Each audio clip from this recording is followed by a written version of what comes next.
घर पे बच्चे रहते हैं तो बहुत डिमांड करते हैं। वो करते हैं पिज़्ज़ा या फिर पास्ता की। लेकिन अगर आप बोर हो गए हो तो एक नई चीज़ आपके लिए है। आज बना रहे हैं बेक्ड वेजिटेबल। इसके अंदर बहुत सारी वेजिटेबल होंगी जो आप अपने बच्चों को खिला सकते हैं। क्रीमी टेक्सचर रहेगा, साथ में जैसे पिज़्ज़ा होता है ना, उसके ऊपर चीज़ होती है बहुत सारी, उसी तरह का ये टेक्सचर रहता है। तो चलिए मिलके बनाते हैं एक शानदार सी रेसिपी। तो कैसे हैं मेरे स्वाद के मित्रों, मैं शेफ भूपी आपका स्वागत करता हूँ अपनी ऑनेस्ट किचन में।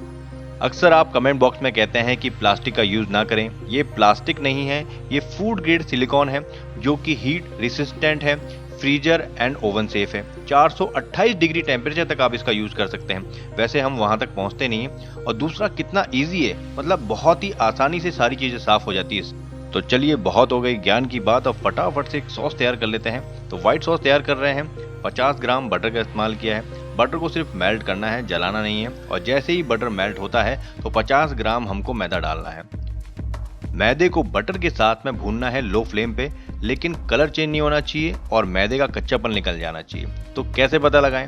तो देखिए, पहले बबल्स थोड़े थोड़े कम आएंगे, फिर जैसे जैसे मैदा पकता जाएगा बबल्स बढ़ते चले जाएंगे, मतलब कि हमारा मैदा डन हो गया है। अब फटाफट से दूध डाल दीजिए। तो यहाँ पे रेगुलर दूध डाला है, मतलब ठंडा दूध डाला है। आप चाहें तो बॉयल दूध भी डाल सकते हैं। तो यहाँ पहले कम डालिए, क्योंकि एक साथ डालेंगे तो लम्स बनेंगे।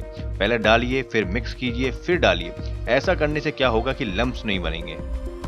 होटल्स के अंदर जो व्हाइट सॉस बनाया जाता है तो दूध उबालते टाइम उसके अंदर एक प्याज, एक तेजपत्ता और लौंग डाली जाती है। उसका एक पर्टिकुलर नाम है, उसका क्या नाम है कमेंट बॉक्स में मुझे बताएं। तो यहाँ पर दूध को उबलते हुए लगभग 5 से 6 मिनट हो गए और देखिए गाढ़ा भी हो गया है। अब भी आपको लग रहा है कि काफ़ी पतला है, लेकिन थोड़ी देर बाद में और गाढ़ा हो जाएगा।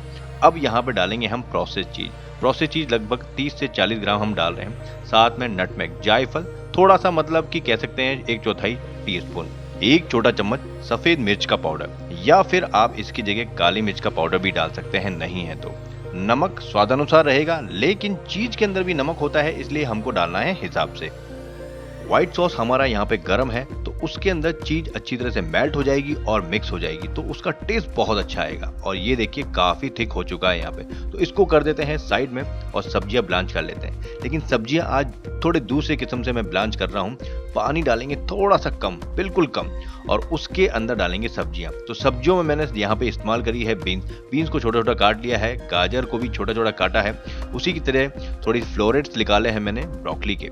यहाँ पे कॉर्न लिया है, फ्रोजन कॉर्न है। उसके अलावा मैंने यहाँ पे मटर का इस्तेमाल किया है। आप चाहें तो बेबी कॉर्न का इस्तेमाल कर सकते हैं, मशरूम का इस्तेमाल कर सकते हैं, जो आपकी मर्जी हो वाली सब्जी इस्तेमाल कर सकते हैं। बस ये है सॉफ्ट वेजिटेबल का इस्तेमाल ज्यादा ना करें। तो यहाँ पे सब्जियों को पकाना है 2 से 3 मिनट के लिए, बस उससे ज्यादा नहीं। इतने में ही ये सब्जियां बहुत अच्छी तरह से पक जाती हैं। पूरी तरह से गली गली सब्जियां नहीं होती हैं, ये हल्की सी हार्ड होती हैं। कहने का मतलब इसमें क्रंच होना बहुत जरूरी है। तो अब इसको निकाल लेते हैं और फटाफट से उस सॉस में डाल देते हैं। गरम गरम सब्जियां अगर सॉस में मिला दी जाएं तो उसका कलर फेड नहीं होता है। तो यहाँ पे सब्जी डालने के बाद में अब क्रीम डालेंगे। क्रीम से एक क्रीमीनेस आती है और काफ़ी अच्छा टेस्ट आता है। यहाँ पे हम क्रीम मिलाएंगे लगभग 1/4 कप। 1 छोटा चम्मच मिक्स्ड हर्ब का इस्तेमाल कर रहे हैं। अगर ये ना हो तो आप ऑरिगेनो का भी इस्तेमाल कर सकते हैं। 1 छोटा चम्मच चीनी का स्वीटनेस के लिए बहुत ज़्यादा ज़रूरी है। अब सभी चीज़ों को अच्छी तरह से मिक्स कर लीजिए। यहाँ पे गैस की फ्लेम बंद है, क्योंकि ऑलरेडी सभी चीज़ें गर्म हैं। अब हमको बेकिंग करनी है तो इसको गर्म करने की और पकाने की ज़रूरत है नहीं। तो चलिए ये रेडी हो चुका है यहाँ पे। अब एक बेकिंग डिश ले ली है मैंने यहाँ पे। अगर आपके पास में ये है तो बहुत अच्छी बात है, ये नहीं है तो आप इसकी जगह स्टील का कोई पैन इस्तेमाल कर सकते हैं। इस तरह की चौड़ी डिश, लेकिन गहराई नहीं होनी चाहिए ज़्यादा, चौड़ाई ज़्यादा हो ज़्यादा बेहतर रहेगा।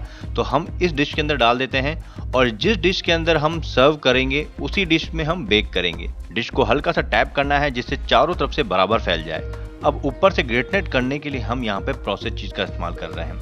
तो प्रोसेस चीज़ इस तरह से ग्रेट करके चारों तरफ से डालना है, चारों तरफ से कवर हो जाए। उसके बाद में हमको मोज़रेला चीज़ डालना है। मोज़रेला चीज़ से ही काफ़ी अच्छा कलर आता है, इसलिए हम मोज़रेला चीज़ का इस्तेमाल भी कर रहे हैं यहाँ पे। वैसे आप चाहें तो यहाँ पे शेडार चीज़ का भी इस्तेमाल कर सकते हैं अगर आपके पास में है तो। बेकिंग करने से पहले बेकिंग डिश की किनारियों को अच्छी तरह साफ कर लीजिए। वहाँ पे कोई सॉस लगा हो या चीज़ लगा हो उसको अच्छी तरह क्लीन करना ज़रूरी है, क्योंकि जो पकेगा जलेगा तो काला पड़ जाएगा। तो यहाँ पे 180 डिग्री टेम्परेचर पे मैंने पहले से सेट किया हुआ है। ऊपर नीचे दोनों की रॉड चालू है। अब यहाँ पर 10 से 15 मिनट के लिए छोड़ना है और एक अच्छे कलर का इंतज़ार करना है। तो ये देखिए काफ़ी अच्छा कलर आ गया है, गोल्डन ब्राउन हो चुका है। आप फटाफट से इसको निकाल लेते हैं। होटल की बैंक्वेट मेन्यू के अंदर एक बेक डिश जरूर होती है, चाहे वो बेक वेजिटेबल हो या बेक कॉर्न स्पेनिश हो या फिर लजानिया हो। उससे पूरा मेन्यू बहुत ही बैलेंस हो जाता है। मतलब बच्चों के लिए भी कुछ ना कुछ है और बड़ों के लिए कुछ ना कुछ है। तो इस तरह से आप सर्व कर सकते हैं, मतलब अपनी टेबल पे ले जाकर सर्व कर सकते हैं और बच्चों को, बड़ों को इस तरह से आप डाल सकते हैं और आप इसको गार्लिक ब्रेड के साथ भी इंजॉय कर सकते हैं। तो फिर मिलते हैं नई रेसिपी के साथ में। जय हिंद दोस्तों, अपना ध्यान रखें।